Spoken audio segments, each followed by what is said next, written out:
السلام عليكم.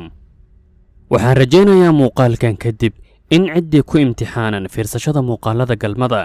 ay dib dambe u daawan doonin insha Allah. ka istaagidda fiirsashada muuqaalada galmada ma ahan arrin doorasho ah ee waa mid qasaba haddii aad rabto inaad ku noolaato nolol dhadhan leh. maanta waxaan garaacaynaa albaabka mowduuc aad u halisa oo aan wax badan ka labalabay ka hadlidiisa. waa mowduuc aanan la iska indhatiri karin. waa mowduuc waxyeeladiisu ka khatarsan tahay khatar waliba.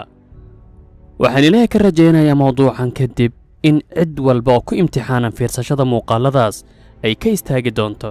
waxaan mowduuceenna uga hadlaynaa khatartiisa iyo waddooyin aad raacdo si aad uga harto waddada filimadaas halaagga. ku soo dhowaada mowduuceenna maanta.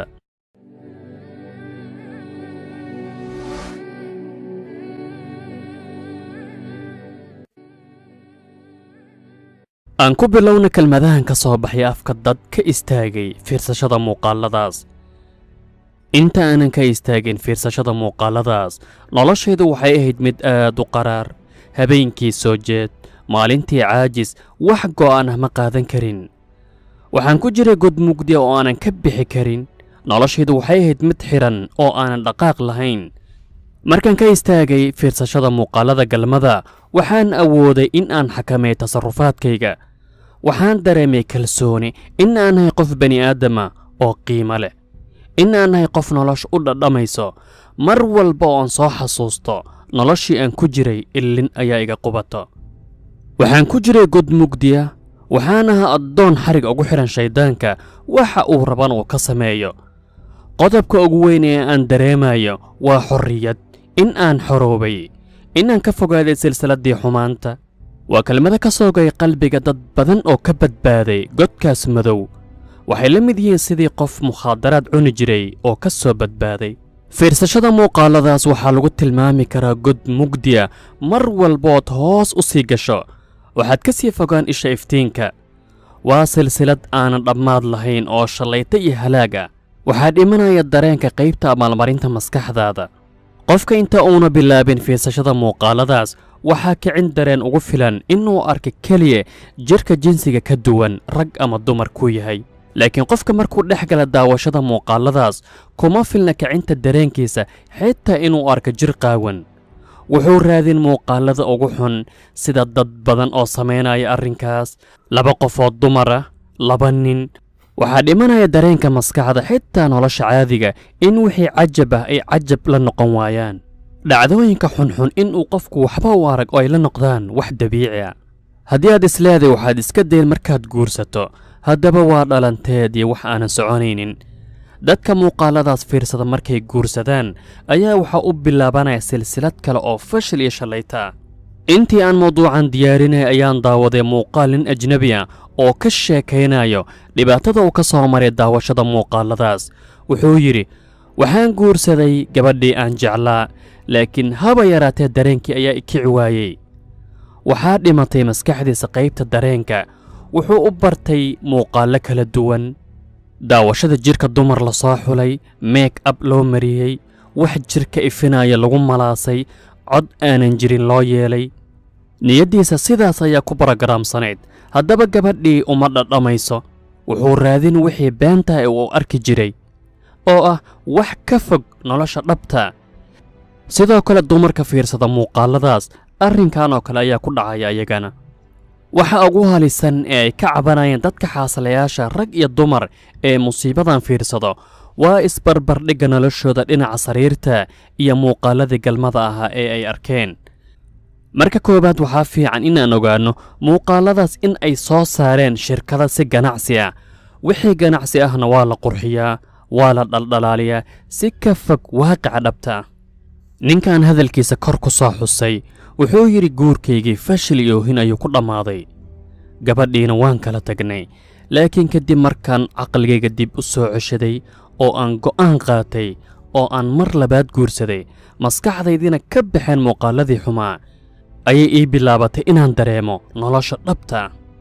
dumar badan oo ah kuwa jila muuqaaladaas oo ka soo baxay godkaas mugdiga ayaa ayagoo ooyaya warbaahinta Maraykanka uga warramay xaqiiqada beenta ee la socota muuqaalada galmada, sida codka beenta, neef gurka aanan jirin, oohinta la sameeyey, qosalka beenta waxay raaciyeen in dumarka iyo ragga arrinkaas sameeyo ay ku nool yihiin nolol jaxiima codadka la maqlana ay yihiin wax la dul saaray oo aanan jirin haddaba sidee qofku uga istaagi karaa fiirsashada halaagaas waxaa fiican marka hore inaan qiimayn ku samayno ama imtixaan yar xaaladda qofka inta aanan sheegin waddada ka istaagidda waxaa laga yaabaa in qofku isku qanciyo in waxaanay yihiin wax sahlan markuu go'aansadan iska dayn doono waana arrin xaqiiqada ka fog khabiir ku takhasusay xiriirka qoyska ayaa sameeyey imtixaan ka kooban dhowr su'aalood oo uu ku caawinayo dadka ugu imaada xaruntiisa ee rabo inay ka istaagaan musiibadan bal fiiri waa cudur rasmi ah in qofku isbitaal u aado siduu uga istaagi lahaa daawashada muuqaalada galmada imtixaanku wuxuu ka kooban yahay dhowr su'aalood wuxuuna qiyaasayaa heerka qofka uu joogo sida in aad u baahan tahay waqti dheer si dareenkaada u kaco in aad iska caabin karin dareenka ku leh daawo inta muuqaale qofku fiirsado maalintii ama isbuucii natiijada qofku sameeyo kadib daawashada sida waxa lagu magacaabay istinmaaga in qofku gacantiisa adeegsado khabiirkaas wuxuu natiijo ahaan u helay in qofku maraayo marxalado kala duwan inta uuna dhex maquuranin daawashada muuqaaladaas marxaladda in qofku si kooban u arko muuqaaladaas waqtiyo kala fogfog niyaddiisana ka bixin kadibna u daawado si ah bal waxaan fiiri waxa ay yihiin oo ah bilowga halaagga waxaa ku xiga heerka in qofku inta badan uu ku fikiro rabitaanka daawashada muuqaaladaas niyaddiisana ku jirto arrinkaas heerka ku xiga oo ah bilowga halaagga oo ah in qofku fiirsashada muuqaaladaas uu aad u dhex galo habeen iyo maalina ku fikiro marxaladdaas qofku wuxuu gaarayaa heer uu iska waayo dareenka waxaan in ay dembi yihiin iyo walwalka sidii qof daawanaya filim dokumentari ah ayuu u noqon taasoo ah in waxaan ay u noqdeen wax dabiica oo noloshiisa ka mid ah heer wuxuu gaarayaa uuba u arko daawashada in naxadinta iyo murugada uga baxo sida qofka markii soo wajahdo murug iyo arrin adag in uu u cararo daawashada muuqaaladaas kadibna dareemo degganaan haddaba marxaladdaas qofkii gaara waxaa gubtay oo eber noqday dareenkiisii dabiiciga ahaa waxaa dambas noqday qofnimadiisii laakiin fursadda in uu dib u soo nooleeyo weli way furan tahay oo ah in uu ilaahay u noqdo inuu alla gacmaha u taagto in uu illin iyo oohin afka furto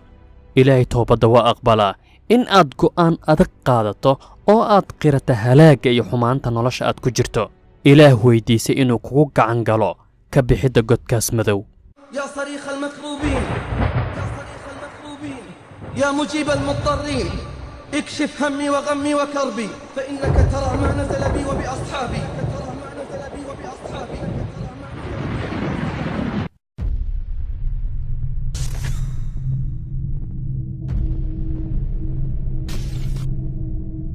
haddaba qodobadan raac si aad uga istaagto daawashada muuqaaladaas qodobka koowaad in aad fadhiisata meel deggan keliga si rasmi aan isaga dhaadhiciso in waxaan ay yihiin xaaraan in ay tahay macsi aad u weyn in aad wax ilaahay reebay fiirsanayso isweydii anigoo muslim ah oo 5 salaadood tukanayo sideen u fiirsan muuqaallo galmaa oo ay sameeyeen dadka kuwa ugu xun dadka sameeya muuqaaladan xitaa karaamay ixtiraam kuma lahan waddamadaas galbeedka waa dad layasa oo aad u xun haddaba isweydii anigoo ilaahay muslimiga dhigay i karaameeyey sideen waxaan u fiirsan maskaxdaada dib uga shaqaysii qodobka labaad laabidda aragga waxaa laga yaabaa in markii lagu dhaho aragga ka laab waxa xun in arrinku kula yahay wax iska caadiya ama micno guud wax sahlan aragga laab laakiin aragga inaad ka laabto xumaanta waxaa ku jira faa'iido aad u weyn kelmadda zakaa maxaa laga wadaa waa ziyaado iyo barako zakada qofku uu bixinayo waa barako xoolihiisa ilaahay ayaa u barakaynayo haddaba aayadduu ilaahay uga hadlay laabidda aragga bal micnaheeda wax yar aan si fiican u dhuuxno ilaahay wuxuu yidhi asagoo mu'miniinta ku boorinaya inay aragga laabaan kuna soo dejiye aayaddaas rasuulka muxamede inuu mu'miniinta u sheego aayadda oo ah qul lilmu'miniina yagudduu min absaarihim wayaxfaduu furuujahum daalika askaa lahum ina allaha khabiirun bimaa yasnacuun waxaan ola jeednaa kelmadda daalika askaa lahum askaa u baraka badan u faa'iido badan ilaahay micno la'aan iskama sheegin kelmadda zakaa waxaa la ogaaday daawashada muuqaalladaas maskaxda in ay gubaan burburiyaan dambas ka dhigaan laakiin waxaa roob u ah oo ubax iyo doog ka soo bixinayo ka istaagidda feerinta wixii ilaahay xarrimay azakaa faa'iido xitaa waxaa la dhahaa ardada iskoollada dhigto jaamacada qof kastoo wax baranayo haddii aragga uu ka laabo wixii xun oo ilaahay xarrimay waxaa barakoobaya fahankiisana wuu kacayaa ama fahan fiican ayuu ka helayaa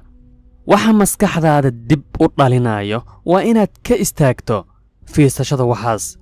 qodobkaas ugu muhiimsan waddada ka istaagidda daawashada galmada markaan ka soo tagno aan u imaanno tijaabooyin dad ka istaagay iyo takhaatiir iyo khubaro ku takhasustay ay sameeyeen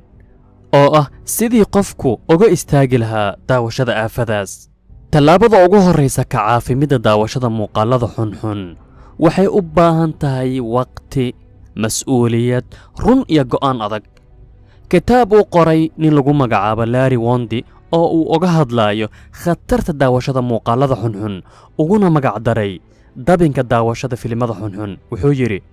qofka markuu ku fikiro ka istaagidda daawashada muuqaalladaas maskaxdiisa waxaa ku loolami laba hadal oo ah mid leh waxaan waa khatar ee iska daa daawashadooda iyo mid leh maya waa wax dareen raaxa la keenaya ee ha ka istaagina daawo wuxuu leeyahay qoraagu labadaas hadal qofkii aanan go'aan adag lahayn waxay ku keeni in uu fashilmo haddaba labadaas hadal ama labadaas fikir ee maskaxdaada ku jira isburinaya waxaa looga takhallusi karaa in aad dejiso istaraatiijiyaddan soo socoto aad raacdana si aad uga badbaaddo insha allah soo qaado warqad iyo qalin kadibna diiwaan geli waxyaabaha xunxun ee aad ka dhaxli karto daawashada muuqaalladaas sida murugta caajiska fashilka allacaasinta maskax gubidda kadibna warqaddaas meel dhig aad ka arki karto ama ku kaydi meel aad ugu yaraan dhowr mar arki karto maalintii si aad u xasuusato mar waliba xumaanta arrinkaas sidoo kale soo qaado warqad kale kuna qor faa'iidooyinka aad helayso ka istaagidda daawashada muuqaallada xunxun sida akhlaaqda wanaagsan alla ka baqidda caafimaadka firfircoonida labadaas warqadood ee ah midda aad ku qortay natiijada xun ee aad ka dhaxlayso daawashada iyo tan kale ee ah natiijada wanaagsan ka istaagidda daawashada ka dhig istaraatiijiyad ujeed fog leh oo aad uga istaagayso daawashada halaagga filimada galmada tallaabada labaad oo ah mid camali ah ama ficil ah kow bii'ada in aad ka baxdo bii'ada kuu kallafayso daawashada waxaana ugu horrayso cidlada in markuu ku qabto dareenka ah daawashada aad ka baxdo cidlada oo aad u tagto dad sida inaad la sheekaysato xitaa inaad muran gasho si dareenka kaaga baxo ayaa kaaga faa'iido badan qodobka ugu weyn ee keenaya in qofku daawado waa keli ahaanshiyaha haddii dad kula joogaan waxaa yar in aad daawato haddaba haddii ay saaxiibadaa yihiin kuwo aad si wada jir ah u daawataan waxaa la gaaray wakhtigii aad beddeli lahayd saaxiibbadaas noloshaada diintaada karaamadaada caafimaadkaada dadnimadaada ayaa ka fiican saaxiibbadaas ama inaad si wada jira u qaadaan waddada wanaagga weliba aad ayay u fiican tahay in aad si wada jir ah ugu heshiisaan hanuunka haddii ay jiraan cajalado c d ama moobeelka ay kugu kaydsan yihiin in aad ka takhallusta muuqaalladaas burburisana wax walba oo ku soo xasuusinayo noloshaas mugdiga ka takhallus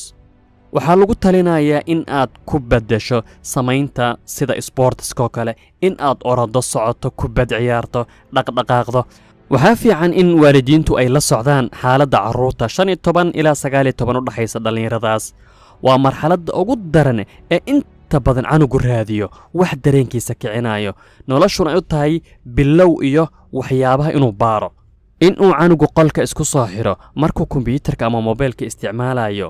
waa arrin shaki keeni karo. canugaada intuu halaagsami lahaa gacan ku sii in uusan waxaas baranin.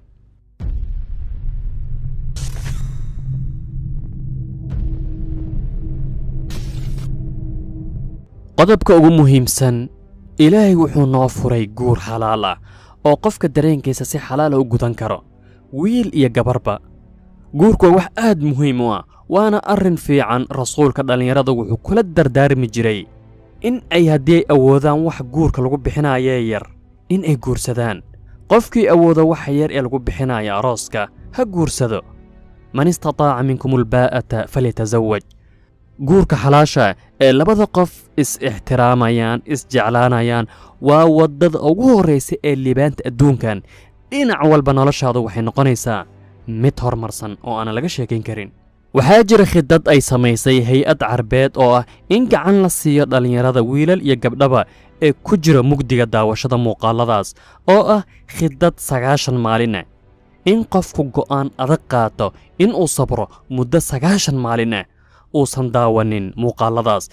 haddii ay 90 maalin u dhammaato qofka asagoona daawanin muuqaaladaas, waxay ka dhigan tahay qofkaas inuu cagta saaray waddada nolosha iyo ka bixidda mugdiga xumaanta.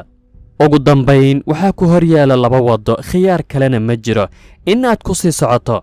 waddada halaagga oo aad noqoto qof muuqaal ahaan nool laakiin meyd ah, iyo inaad doorato waddada badbaadada aakhira iyo adduunba. haddii aad u aragto muuqaalkan inuu dhallinyaro badan garab siin doono, fadlan sii gaarsii. intaas ayaan ku joojinaynaa maanta. wasalaamu calaykum waraxmatullaahi wabarakaatu.